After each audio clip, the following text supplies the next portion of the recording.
Hello everyone, আসসালামু আলাইকুম। আশা করি সকলে ভালো আছেন। তো আজকে আমরা চলে আসছি নদীর কাছে। আমাদের বাড়ির পাশে একটা নদী আছে, এখানে চলে আসছি।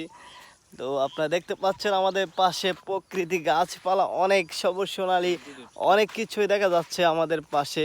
তা আমার সাথে আছে যে আরেকজন দেখতে পাচ্ছেন, তো তারও একটা পেজ আছে, পেজে ভিডিও ছাড়ে, তাকেও একটু ভালোবাসা দিবেন। তো আমার পেজ থেকে যারা ভিডিওটা দেখতেছেন অবশ্যই একটা সুন্দর কমেন্ট করবেন, যাতে আমি আপনার ফ্যামিলি থেকে ঘুরে আসতে পারি। তো গাইস, আমাদের এখানে দেখতে পাচ্ছেন, এই যে এখানে আমি দেখাচ্ছি আপনাদেরকে, দেখেন এটা হচ্ছে যে মাটি কাটাইতেছে। তো ওই যে মাটি কাটা মানে এখানে হচ্ছে যে পানি জমার জন্য, যাতে গোসল করতে পারে, মাছ ধরবে, এখানে শিং মাছ জমবে, এখানে হচ্ছে এগুলো আর কি থাকবে। তো আর এগুলা যে দেখতেছেন আপনারা, এই যে এগুলা চরগুলা, এই চরগুলা হচ্ছে যে মিষ্টি আলু আছে না, মিষ্টি আলু হয়, তারপরে শাক হয়, বিভিন্ন রকমের মানে শাক সবজি এগুলো আর কি। তো গাইস, সবাই ভালো থাকবেন, সুস্থ থাকবেন, আমার জন্য দোয়া করবেন। তো আল্লাহ হাফিজ।